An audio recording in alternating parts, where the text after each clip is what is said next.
Hola, hola, aquí comenzamos nuestra quinta clase de arquitectura de computadores. Vamos.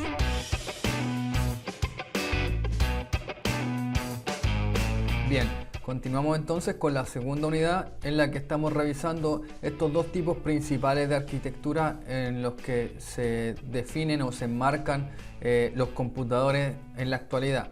Ahora, hay que mencionar igual que estas dos estructuras no son tan rígidas en la actualidad, no hay como una separación tan extrema que digamos que esto es completamente von Neumann y hay otros computadores extremadamente o exactamente tipo Harvard, ya porque igual a medida que ha avanzado el tiempo y se han implementado nuevos avances, han habido ciertas combinaciones de arquitectura von Neumann que toman algo de Harvard o arquitectura Harvard que toman algo de von Neumann como para optimizar ciertos procesos, ¿ya? Pero a nivel teórico y a nivel conceptual es súper importante que entendamos estos dos tipos de arquitectura, tipos de estructuras, cómo se ordenan los componentes internamente de un computador para tener cierta noción de cómo funcionan y qué aplicaciones tienen y específicamente también cuándo usar uno y cuándo usar otro tipo de arquitectura, ¿ok? Entonces tenemos estos dos tipos y vamos a comenzar analizando el primero, que sería la arquitectura von Neumann, ¿ok? Aquí voy a ir mencionando algunas cosas que vimos en ejemplos anteriores o en conceptos elementales cuando hablábamos de las estructuras básicas de un computador.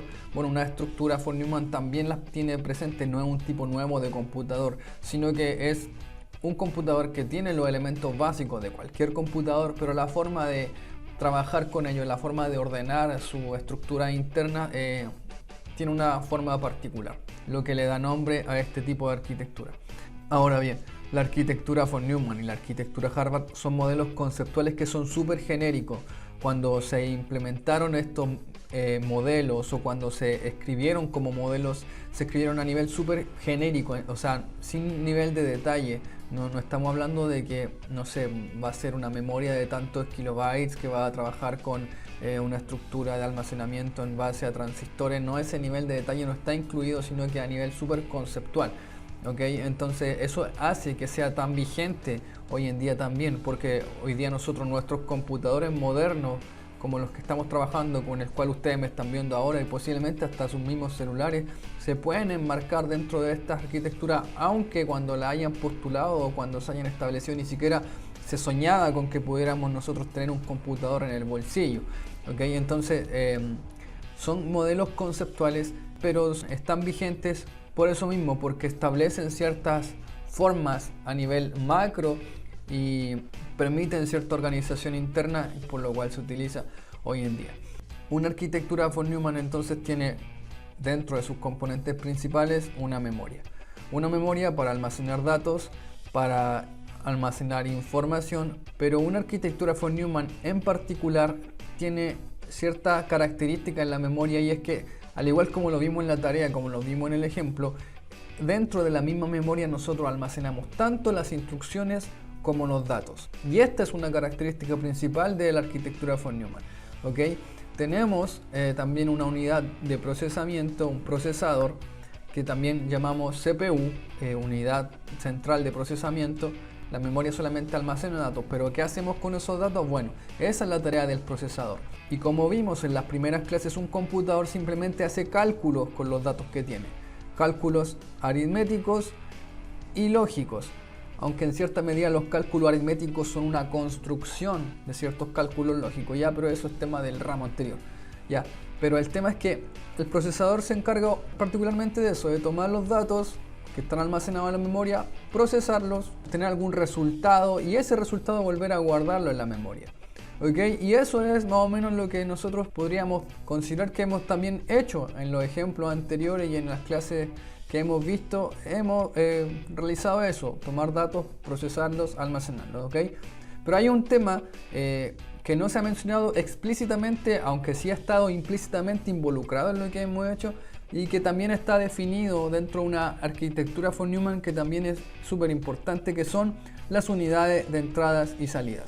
Nosotros no nos hemos preocupado mucho de eso, pero cada operación o cada ejemplo que hemos hecho sí ha necesitado, por ejemplo, de alguna forma de ingresar datos, o sea, un componente de entrada, una unidad de entrada.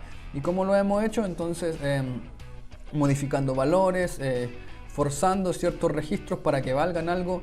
Bueno, en una estructura von Neumann eso está pensado como una unidad elemental del sistema, y es que tiene que haber una forma de ingresar datos, y para eso entonces aparecen estas unidades de entrada. Y la unidad de salida es como nosotros tomamos esos datos resultantes y los hacemos visibles para un usuario.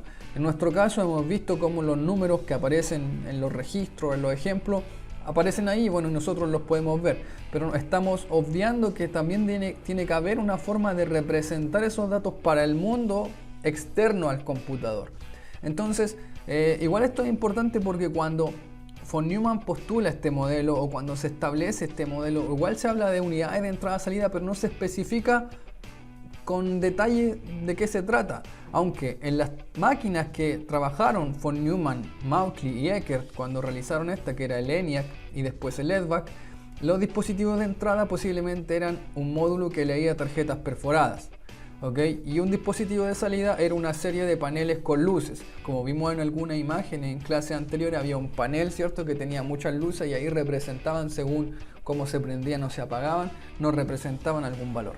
Entonces, probablemente en el pensamiento de estos genios, de estos inventores de estos computadores, cuando hablaban de dispositivos de entrada y salida, pensaban en eso: un panel con luces, pensaban en un módulo que leyera tarjetas perforadas, pensaban a lo mejor en un par de interruptores, ese tipo de cosas. Entonces establecieron esto: hay unidades de entrada y de salida que tienen que estar dentro de nuestro computador, ¿ok? Y para interconectar cada uno de estos componentes, entonces aparece una unidad o un sistema de interconexión entre ellos, que es lo que se conoce también como bus, un bus de datos, que es una forma de transmitir la información entre la memoria al procesador, el procesador la memoria, del procesador la unidad de entrada y salida, de la unidad de entrada y salida al procesador, y así cada operación o cada intercambio de datos que tenga que haber entre las unidades, bueno, pasa por el bus. ¿Ok?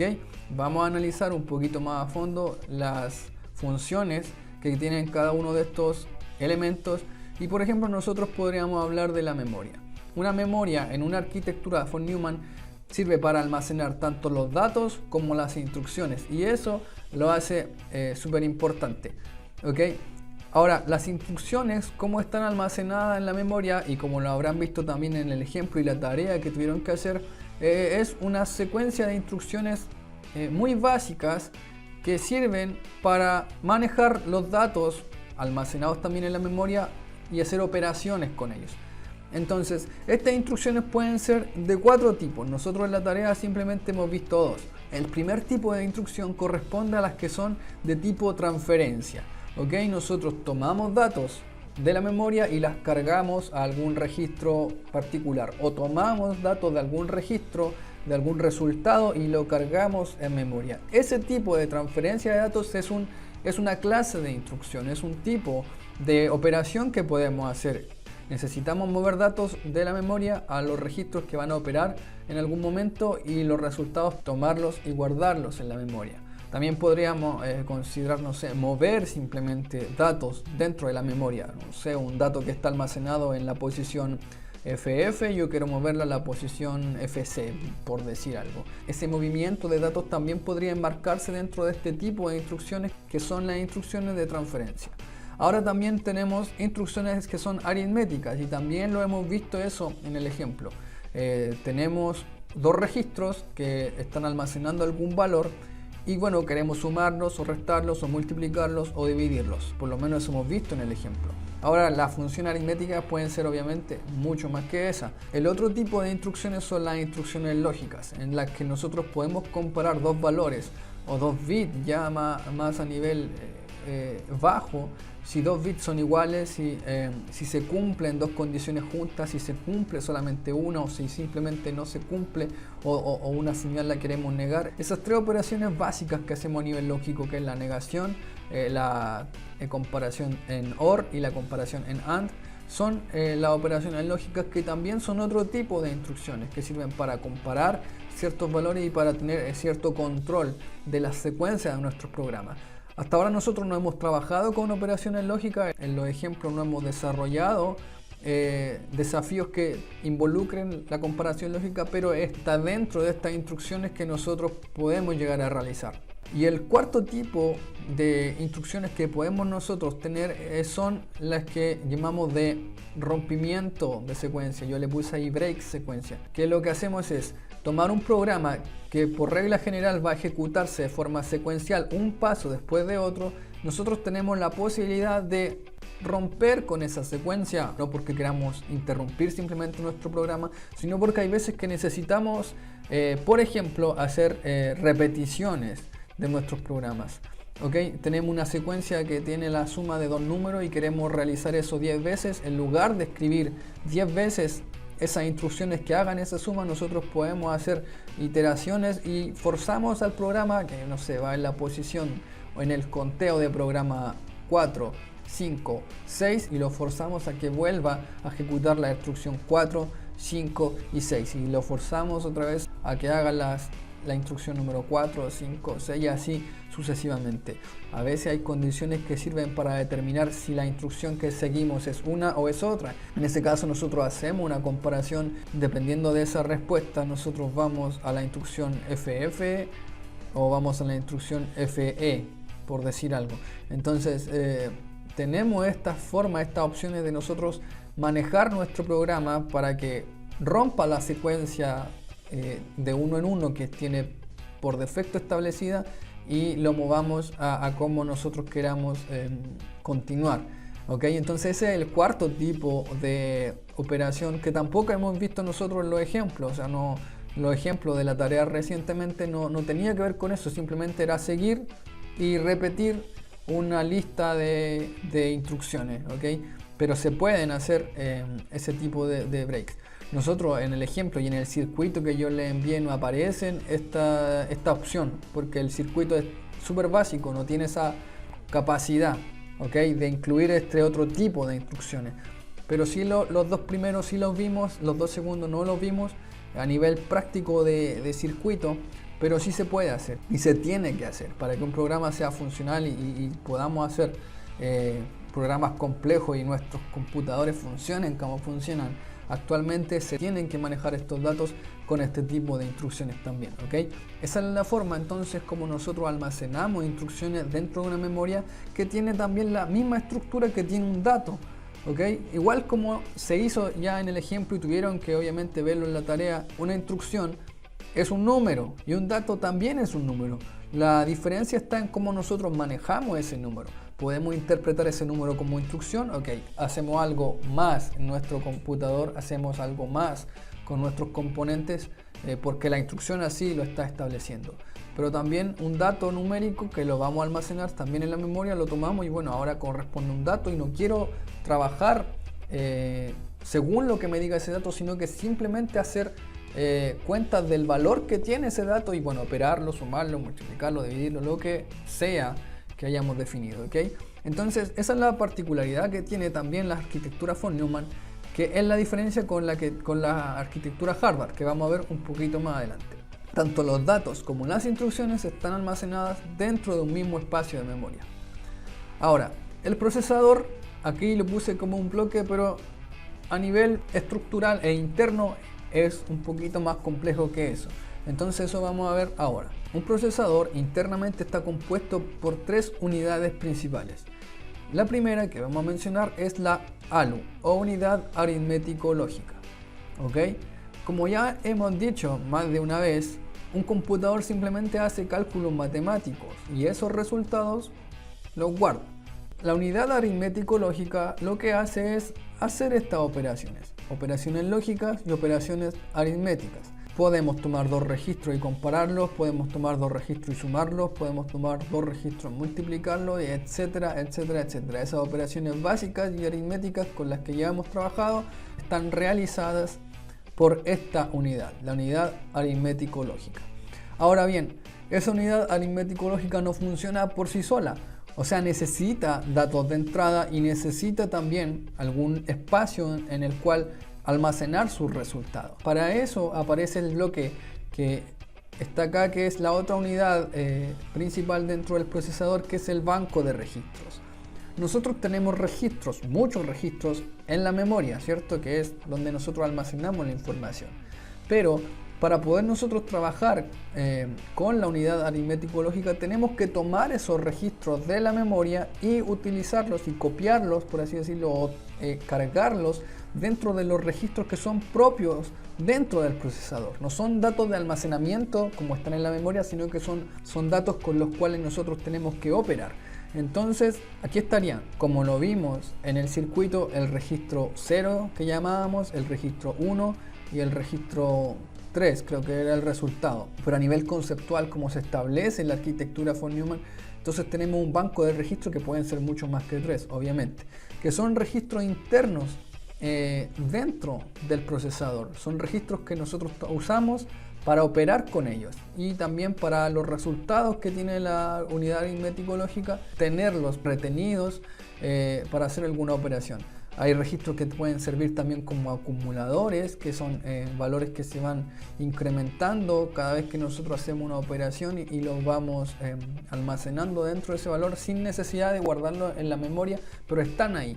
El punto es que hay una serie de registros internos dentro del procesador que hacen lo mismo que un registro en la memoria, almacenan información, pero para operar con ella dentro.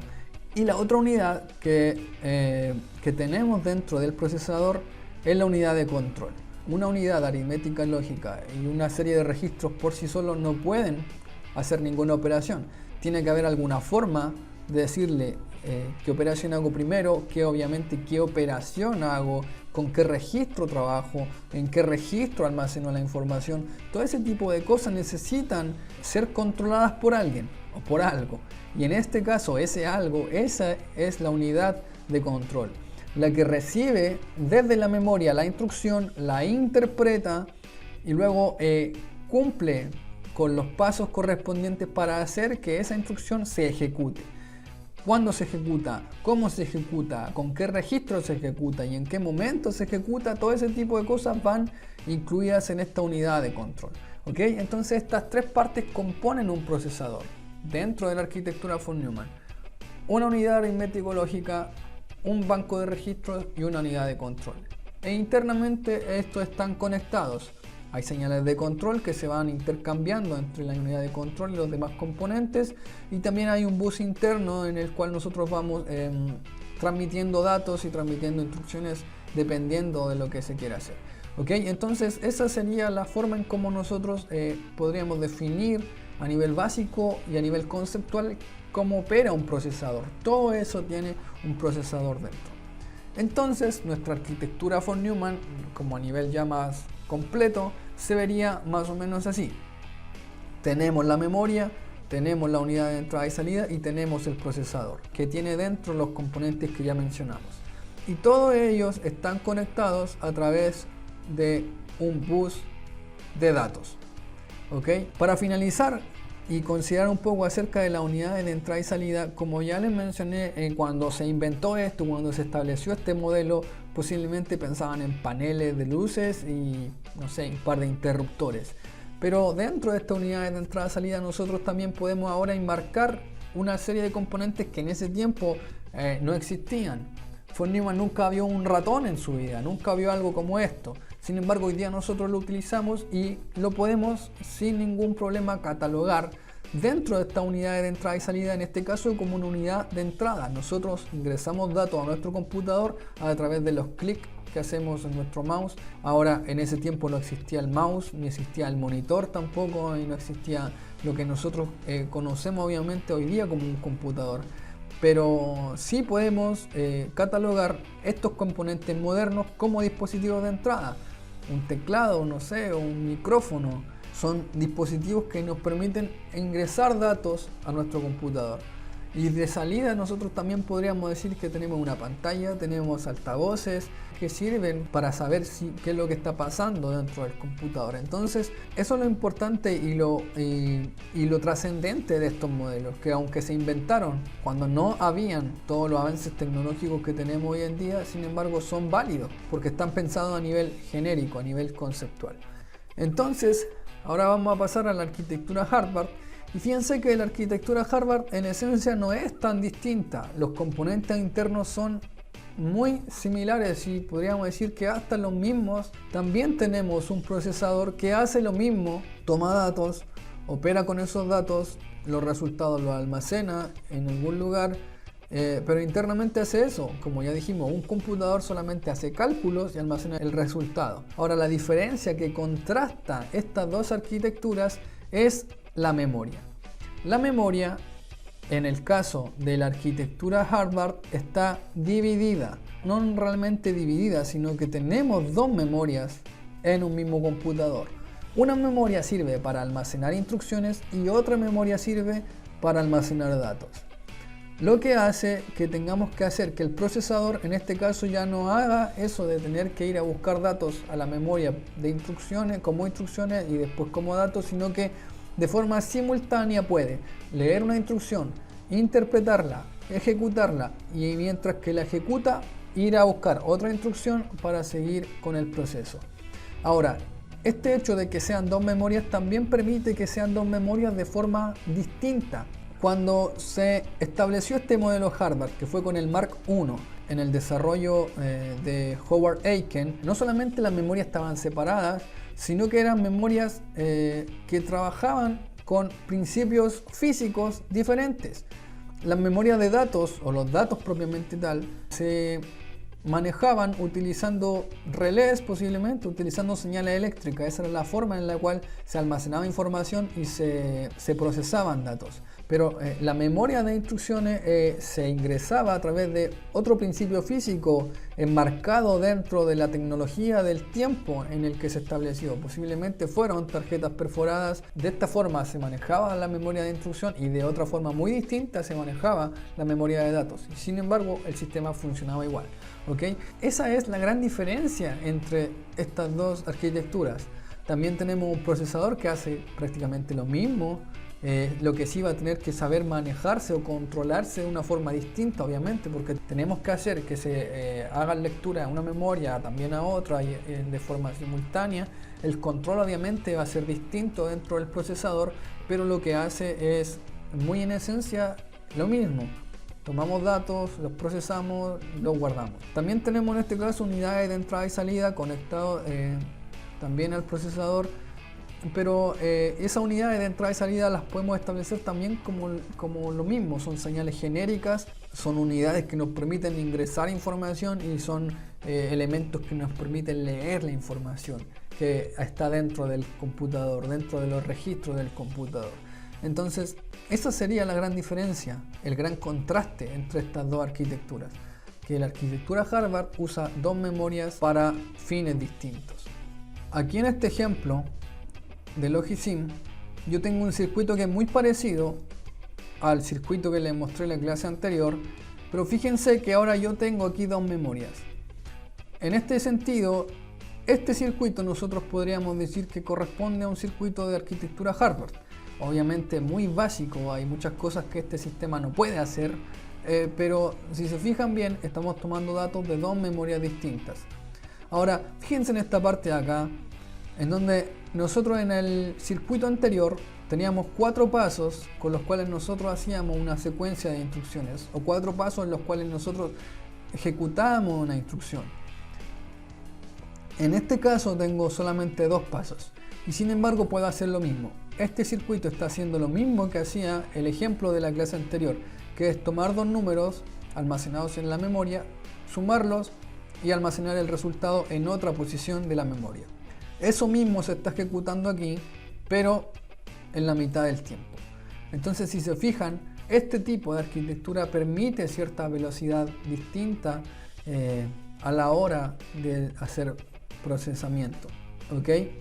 La pregunta lógica que cabe hacerse, que muchos de ustedes posiblemente también se están haciendo, es ¿cuál entonces utilizar?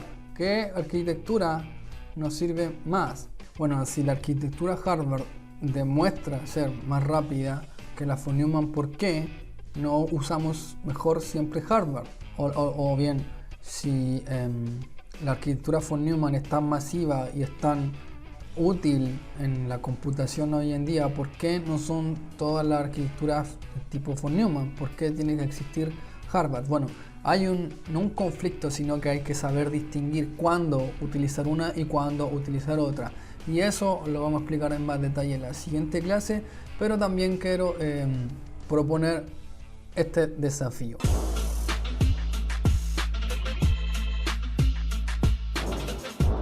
Quiero proponer que alguno de ustedes analice esta información y la presente en la siguiente clase, obviamente con alguna bonificación a nivel de calificaciones, pero que nos diga por qué la von Neumann es mejor y qué desventaja podría tener la arquitectura Harvard. Y asimismo que alguien pueda decir por qué la arquitectura Harvard es mejor y qué desventaja podría tener la arquitectura von Neumann, para tener claro cuáles son las grandes diferencias entre estas dos arquitecturas y cuándo en realidad deberíamos pensar en que un tipo de arquitectura es mejor y cuándo otra, en qué ocasiones vamos a utilizar una y en qué ocasiones vamos a utilizar otra. Así que voy a quedar igual atento al correo o al mismo video chat para que alguien me diga si está interesado en hacer esta presentación y que podamos tener una especie de round la siguiente clase para tener más información al respecto, ¿ok? Y bueno, estos serían los conceptos que yo quería transmitir en esta clase dentro de esta unidad.